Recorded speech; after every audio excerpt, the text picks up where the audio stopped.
RSS में ऐसा क्या है जो नौजवानों को आकर्षित करता है? आज हम आपको इसी के बारे में बताएंगे। नमस्कार, मैं हूं दिग्विजय सिंह। आप देख रहे हैं newsviews360.com।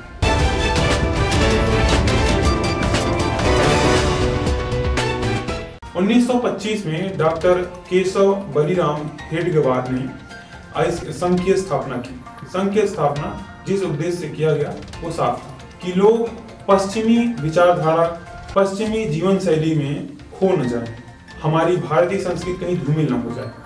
नौजवानों में इस बात को लेकर शिक्षित करना, उनको जागरूक करना मेन उद्देश्य था।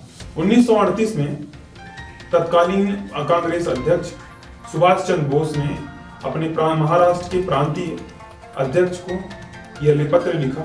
उस पत्र में लिखा था, चिंताएं थी कांग्रेस के प्रति कि नौजवान इस समय कांग्रेस की तुलना में संघ की तरफ ज्यादा रुख कर रहे हैं। शंकर राव देव ने उसमें पत्र के प्रत्युत्तर में लिखा था कि संघ का जो वेशभूषा है, जो विचारधारा है, जो जीवन शैली है संघ के सदस्यों का, वो युवाओं को आकर्षित करता है। लंबे अरसे से सत्ता पर काबिज कांग्रेस को जनता ने नकारा और प्रचंड बहुमत के साथ भाजपा सत्ता में आई। तो इसके पीछे एक राज है, वो ये है कि कहीं न कहीं आरएसएस का बहुत बड़ा हाथ था। आरएसएस से जुड़े लोगों का, जो जमीनी स्तर पर लंबे अरसे से काम करते चले आ रहे हैं, लोग जो इससे जुड़े हैं, उनकी विचारधारा साफ है।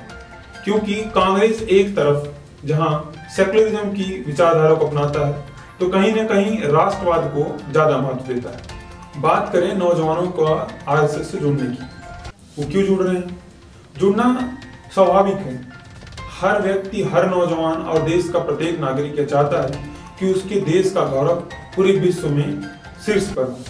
और विचारधारा जो संघ का है, वो इन्हीं बातों से सहमत होता है। वो एक भारी संख्या में जो भारी जनमानस है आरएसएस के साथ जुड़ा हुआ है। यही कारण है, विचारधारा में साफ साफ जो स्पष्ट दिखाई देता है हमें, वो यही है कि राष्ट्र की संस्कृति, राष्ट्र की धरोहर, राष्ट्र की विचारधारा, जिनमें हम महान व्यक्तित्वों को भी चर्चा करें तो रविन्द्रनाथ टैगोर और इसके साथ साथ बाल गंगाधर तिलक, विपिन चंद्र पॉल जैसे महान क्रांतिकारियों का भी यही मानना था कि जो हमारे राष्ट्र की विचारधारा है, उससे हम कितनी सहमति दर्ज कराते हैं। नौजवान जो वर्तमान में है, बहुत बड़ा धड़ा, बहुत बड़ा हिस्सा आरएसएस के साथ है। इसी का ही परिणाम था कि सत्ता में भाजपा काबिज हुई।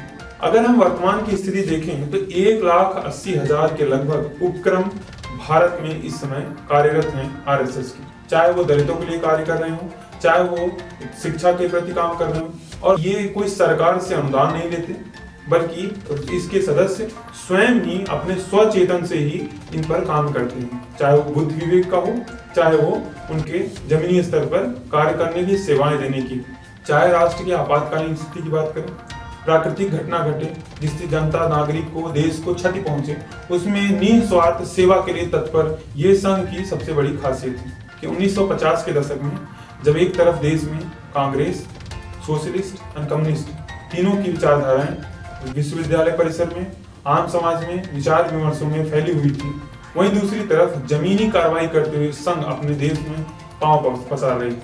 पांव पसारने से मेरा अर्थ है निस्वार्थ भाव से संघ के सदस्यों द्वारा जरूरतमंदों को जो सेवाएं उपलब्ध कराई जा रही हैं, उससे युवा कहीं न कहीं आकर्षित होते हैं। अगर हम संघ के उप शाखाओं की बात करें, जो उसके अन्य विभिन्न क्षेत्रों में जो उसके संघ के और गठित संगठन हैं, जिनमें एबीवीपी, भाजपा, हिंदू परिषद, बजरंग दल, उसके अलावा किसान मजदूर संघ की भी हम बात करें, तो जो संघ निर्मित किए गए हैं, वो तमाम क्षेत्रों में अपने जमीनी स्तर पर जो मजदूरों के लिए, जो जरूरतमंदों के लिए कार्य किए जा रहे हैं, उनका भी गठन किया गया है। ये तमाम कारण दिखाते हैं कि नौजवान इसी कारण से हमारी तरफ आकर्षित है। नौजवान इसकी तरफ क्यों आकर्षित है, ये तो मैंने अपने विचार रखे हैं। आपको ऐसा क्यों लगता है कि विचारधाराओं से सहमत होकर नौजवान आकर्षित हो रहे हैं, वो हमारे कमेंट बॉक्स में आप कमेंट कर सकते हैं। आप देख रहे हैं newsviews360.com। धन्यवाद।